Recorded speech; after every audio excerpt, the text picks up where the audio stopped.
ऐसा नहीं है, जो कोई मुसलमान नालायक मिलेगा तो उसको ज़रूर लड़ाएंगे। तो आप कह रहे हैं कि इस चुनाव में कोई लायक मुसलमान नहीं मिला। कोई लायक नहीं मिला।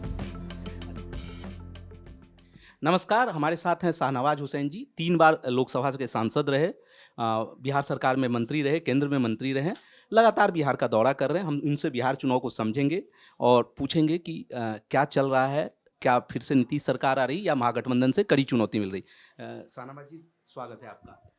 आप घूम रहे हैं लगातार, कल भी पूर्णिया में थे, लगातार सीमांचल का दौरा कर रहे हैं। माहौल क्या है आप लोगों की पार्टी के पक्ष में है या थोड़ी स्थिति टाइट है? कोई माहौल नहीं है, एक तरफा माहौल है। चुनाव नहीं लग रहा है। फिर से नीतीश कुमार आ रहे हैं, एनडीए आ रही है, कोई शक नहीं है। कहीं मुकाबला ही नहीं है। मुकाबला हो तब ना मजा आता है। यहाँ तो जिससे पूछते हैं वही कहता है मोदी नीतीश, मोदी नीतीश, मोदी नीतीश। तो आप कह रहे हैं चुपचाप कमल छाप चल रहा है, पर चुनाव से ठीक पहले जिस तरह से आप लोगों ने घोषणाएं की, कई सारी घोषणाएं की जीविका समूह के लिए। करेंगे ना सरकार में, हमें तो कौन करेगा, वो करते हैं। नहीं तो 5 साल का कालखंड था, उस दौरान नहीं हुई। ठीक चुनाव से तय किया था इसी टाइम में करेंगे, एकदम योजनाबद्ध तरीके, कोई अचानक नहीं किया है, सही टाइम पे किया है। चुनाव के टाइम वैसे तो बहुत काम किया, पुल बनाया, भागलपुर में गंगा नदी पे पुल बन रहा है, और चुनाव के टाइम में थोड़े बना रहे, बहुत काम पहले किया। लेकिन चुनाव के पहले क्या क्या करना, क्या करणीय कार्य है, वो बचा हुआ था, वो कर दिया। अच्छा, ये माहौल बनाने के लिए था ये सब। तो और क्या, माहौल क्यों नहीं बनाएंगे? सरकार में हमें तो माहौल दूसरा आरजेडी वाला बनाएगा।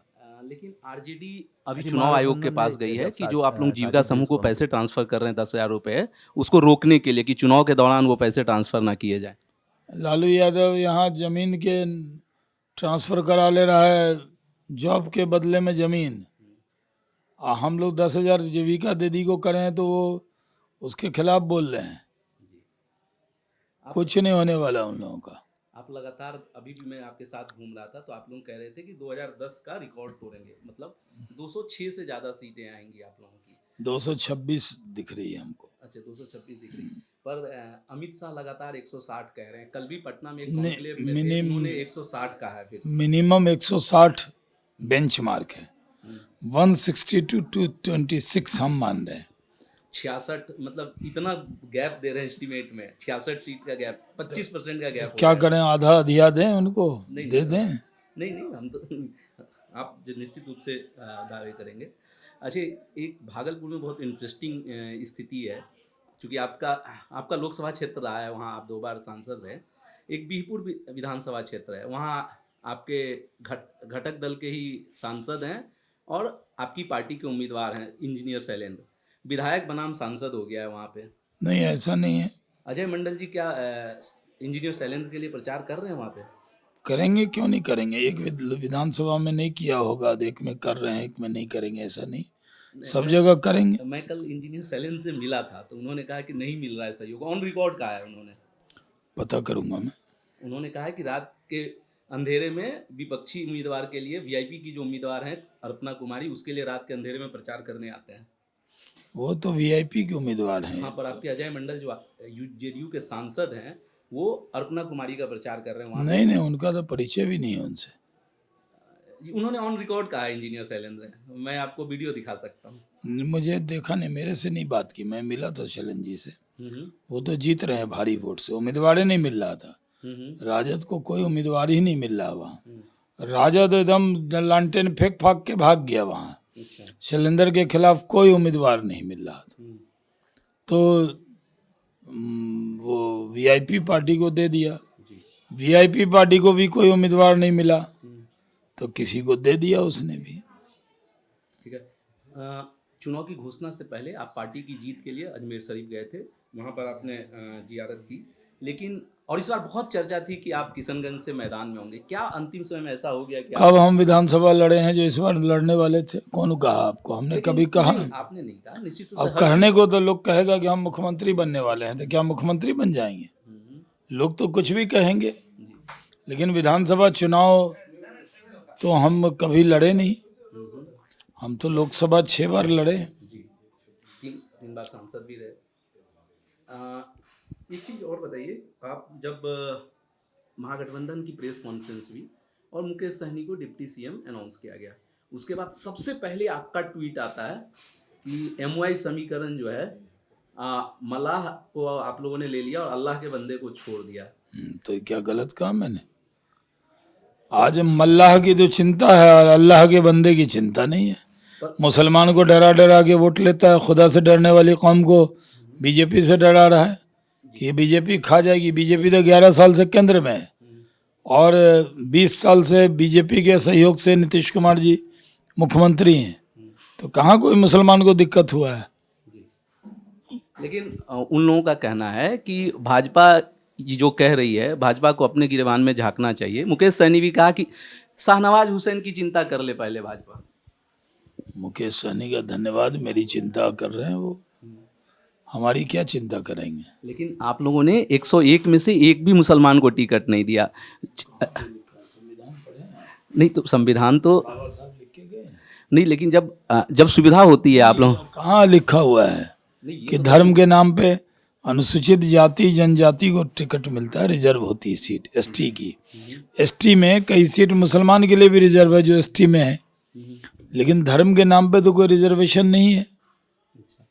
हमको रिजर्वेशन नहीं है, पर एक 18% आबादी को आप लोग एक भी मतलब 1% मतलब भागीदारी दे ही नहीं रहे ना सर, ये एक चिंता की बात। कौन कहा? हमारे किसी नेता ने कहा कि हम मुसलमान को टिकट नहीं देंगे?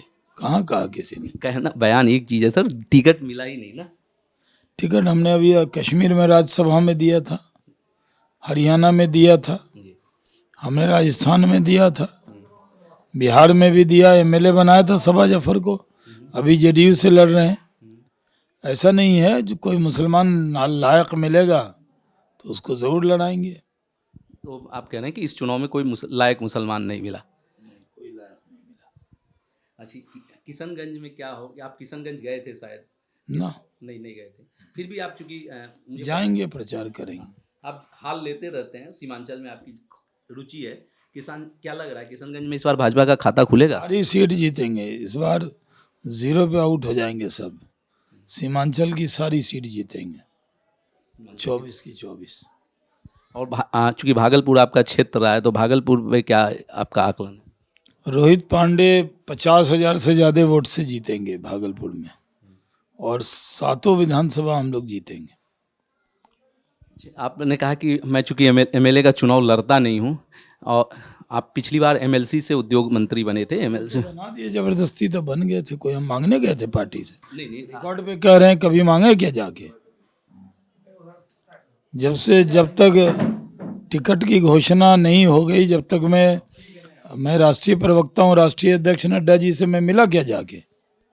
1.5 साल से नहीं मिला था उनसे। तो ऐसे लोग कह देता है कि हम गए थे, दिलीप जायसवाल जी के यहाँ गए थे एक बार कहने कि हमको टिकट दीजिए। नहीं, आपके जैसे गद्दावर नेता को जरूरत भी नहीं है। लेकिन एक बुद्धिजीवी वर्ग में और एक सामाजिक वर्ग में चिंता होती है कि शाहनवाज हुसैन जी लंबे समय से चुनाव नहीं लड़े हैं। अब लड़ाई झगड़े में क्या यकीन है, कितना लड़ेंगे? 6 बार लोकसभा लड़ लिए। क्योंकि आपने कहा कि मुसलमानों को राजद ने कोई रिप्रेजेंटेशन नहीं दिया डिप्टी सीएम के तौर पर। वो लोग तो दावा करते हैं ना कि माई समीकरण है, मुस्लिम यादव का वोट लेते हैं। तो खाली जब मंत्री बनना होता है तो 8 यादव 4 मंत्री मुसलमान, बड़ा विभाग हेल्थ पीडब्ल्यूडी सब यादव को, मुसलमान को मिला आपदा प्रबंधन, आईटी, नाप तौल बटखरा विभाग, यही सब देता है। अपना रैयत समझता है लालू यादव, तेजस्वी यादव मुसलमानों को। तो क्या हम ये उम्मीद करें कि जब 2025 में फिर से आप लोगों की सरकार बनेगी तो शाहनवाज हुसैन फिर से हमें मंत्री परिषद में, मंत्रिमंडल में दिखेंगे? मंत्री तो हम बन लिए एक बार, अब मंत्री क्या बनेंगे? तो फिर क्या बनना चाहते हैं? कुछ बड़ा बनेंगे जब बनना होगा कभी, अभी तो नहीं बन रहे। फिर भी कुछ तो एस्पिरेशन होगी, कुछ तो आपने सोचा होगा ना, क्योंकि अभी आपका लंबा राजनीतिक जीवन बचा है सर। बीजेपी के कार्यकर्ता बनना चाहता हूँ, शुरू से नेता रहे एकदम।